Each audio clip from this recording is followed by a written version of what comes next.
There's this moment when you finally get the things that you've been working towards, and you think to yourself, this is it. This is the beginning.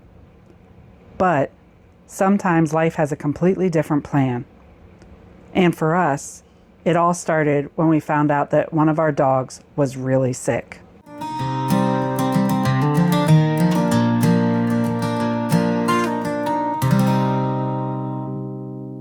We got everything sorted out. Like I said, our trip was headed back to Florida to pick up the rest of our stuff and get our dogs. But when we got home, we found that one of our dogs was not feeling well.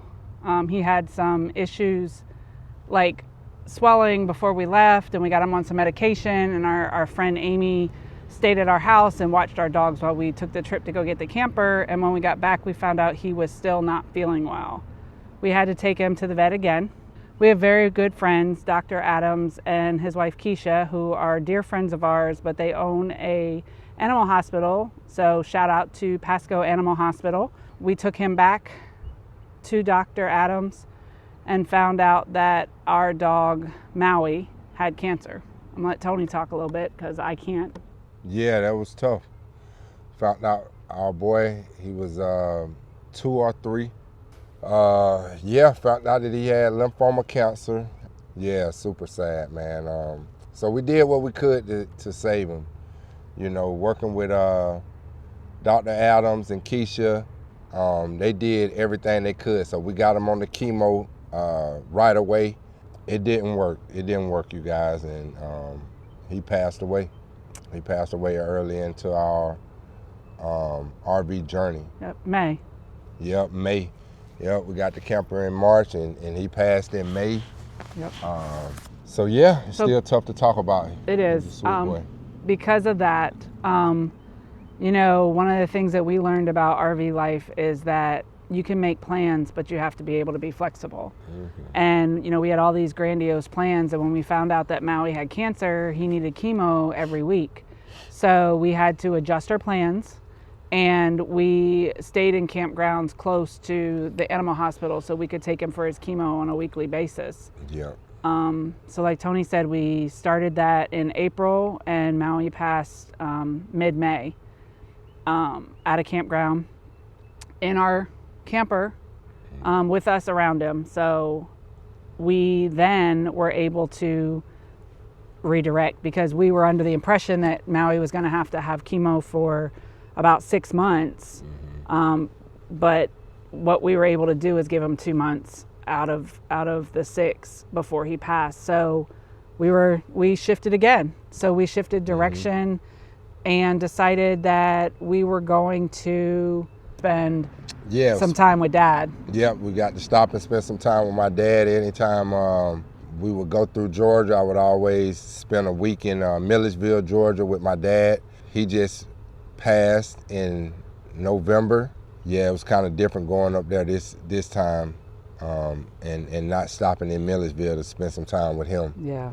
May of 24, yes. Maui passed, and then we still had some campgrounds where we had some reservations that we had to honor. I was really struggling with the loss of Maui because even though we had the 2 dogs and they were our dogs, Maui kind of favored me, and Raja, who we still have, favored Tony. And I was struggling with losing Maui pretty hard. Still am at times. We decided we were going to get a second dog. Yes. We found a breeder in Live Oaks, Florida, which was en route to Georgia. And we stopped and got baby Kenai. Yep. Which that was all me because I wanted a specific breed. Maui and Raja were both rescues. Yes. So shout out to the people that have rescued dogs, including ourselves. This time I wanted a specific breed. Yes. You know, I had been looking at some online breeders, and I had been doing some research on the American Bully XL, which a lot of platforms, they give them a bad rep. From my research that I've done, and with this particular breeder, I found it couldn't be farthest from the truth. These dogs are absolutely great temperament. He's just an awesome dog. From the day we got him at 8 weeks going into 9 weeks old, he has never pottied in the camper. You know, I've only heard him bark, as you guys see on the intro, is when he's messing with Jinx. Yep. You know, him and Jinx are arch nemesis. Yep. But other than that, he doesn't even bark. You know, he thinks that every dog is his friend. He thinks that every person is his friend. Yes. You know, he's such a sweet boy. So we went up to Live Oak and we purchased Kenai.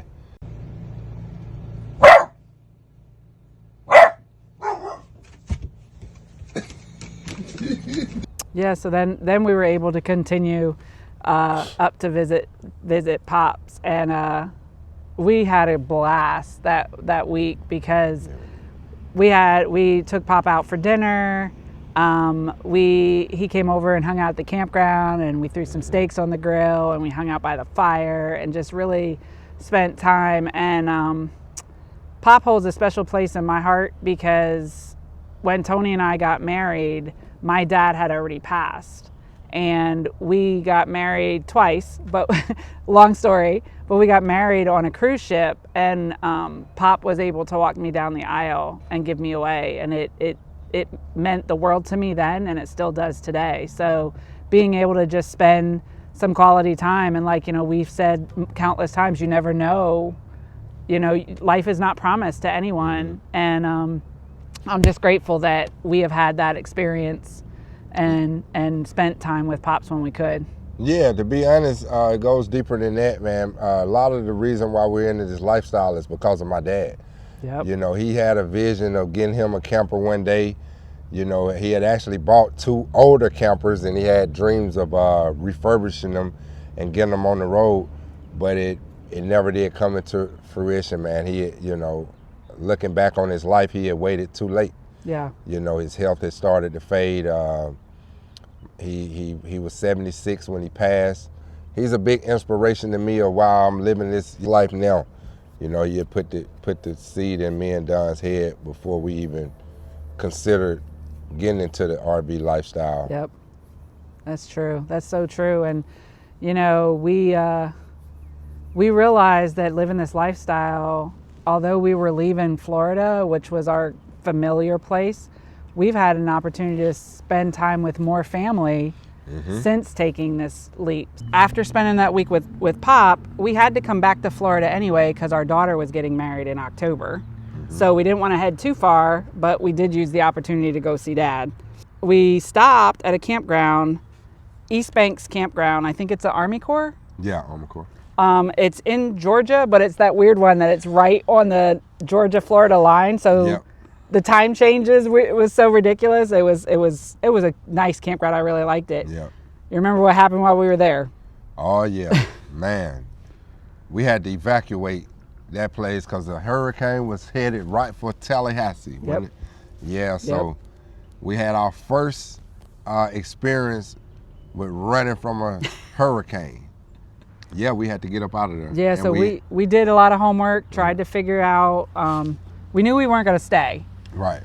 We talked to the camp host. They were leaving. The whole campground was bugged out.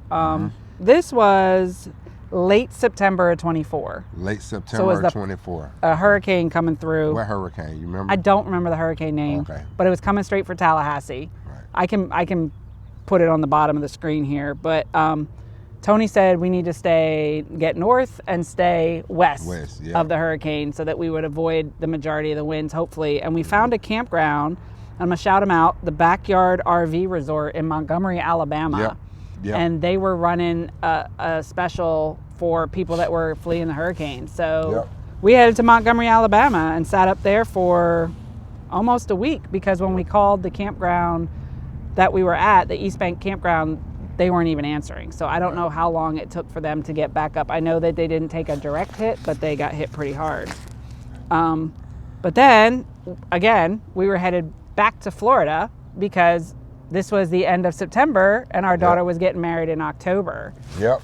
So we headed back to Florida, got set up in one of our favorite campgrounds, the Silver Dollar Resort in Odessa. Yep, which is an Encore. It's a Thousand Trail Encore. Yep. Campground. So we got set up there on October 5th before the wedding. Yep. And we had to run again, you guys. We had to get up out of there, man. We had another hurricane coming. I want to say Helene. It was. I think so. Yeah, I don't get it. Y'all remember.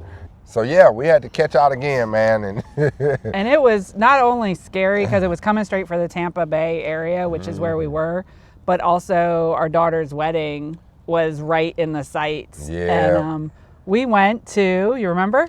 Yeah, we stayed in a Bass Pro Shop parking lot in Gainesville, Florida, man. We went northwest again.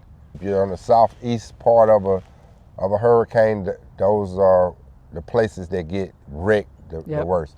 So we always try to get to the northwest of the hurricane, of the rotation of it. So yeah, we stayed a week in that parking lot with, man, I think it was like 10 other units, 10 other rigs. We had a whole campground. Yes, we did.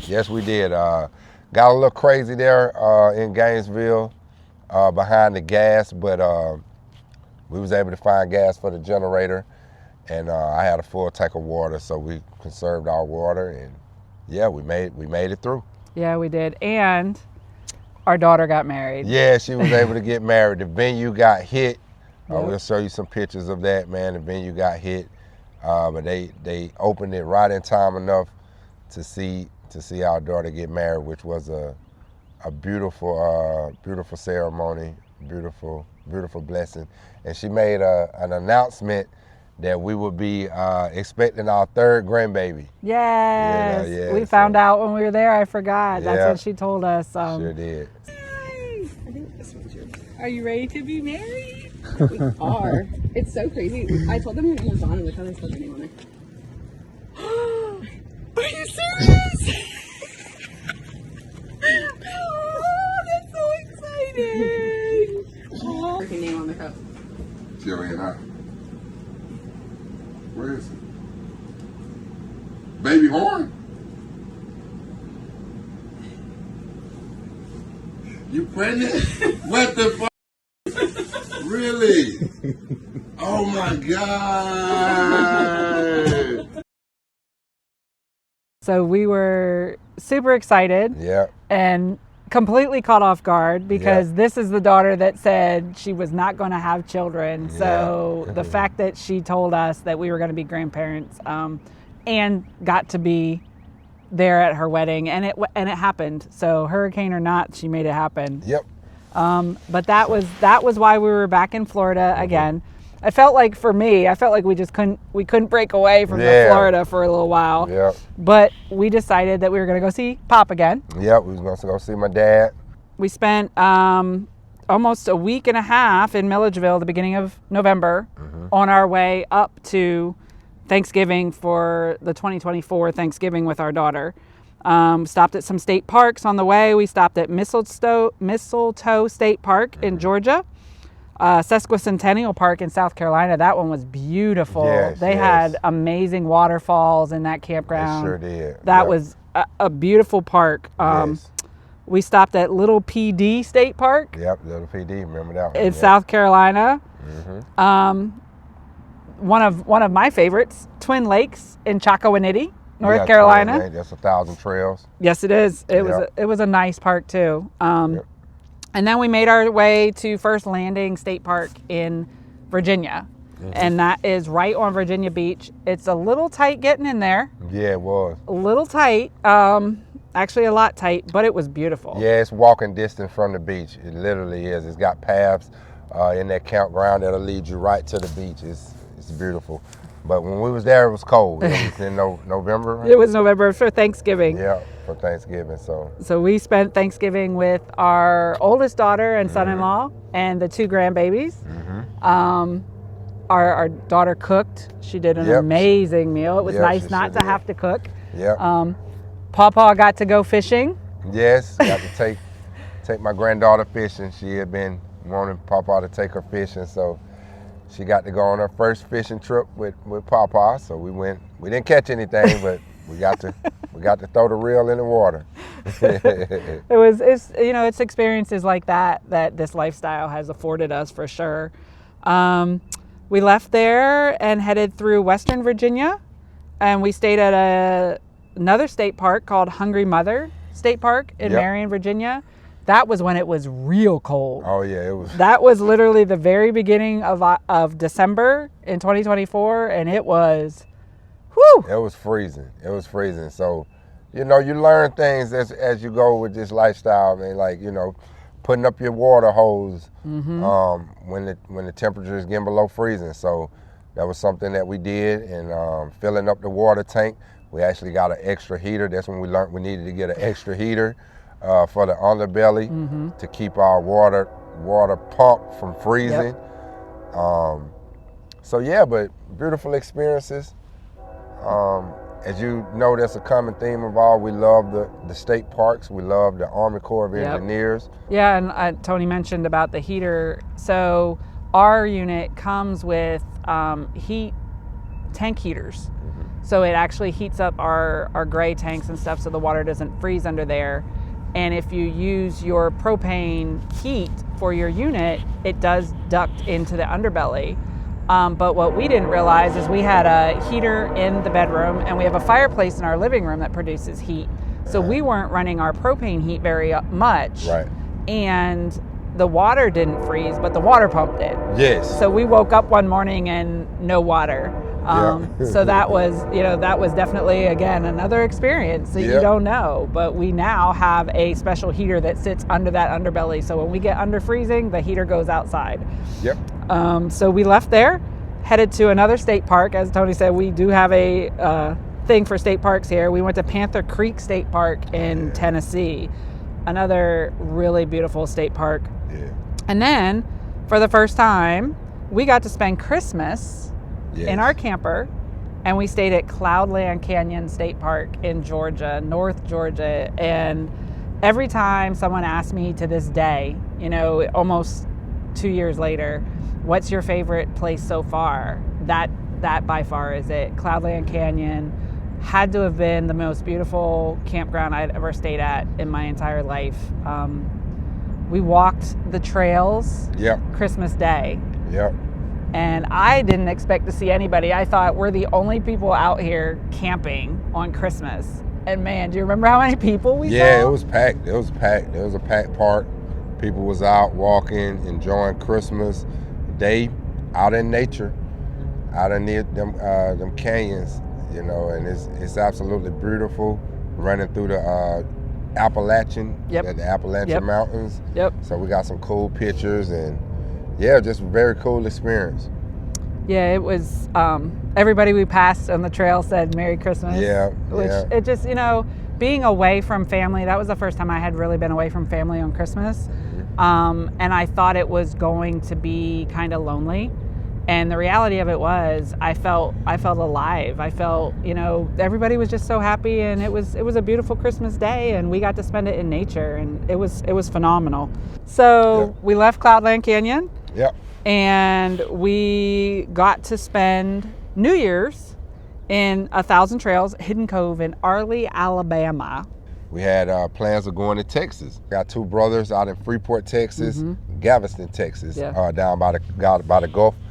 So we had plans to go to Magnolia Beach. Ooh, you know, I seen a lot of you RVers out there full-timing, boondocking on Magnolia Beach. So that was in our sights. That was our plan. You know, we were starting to head west. Yep.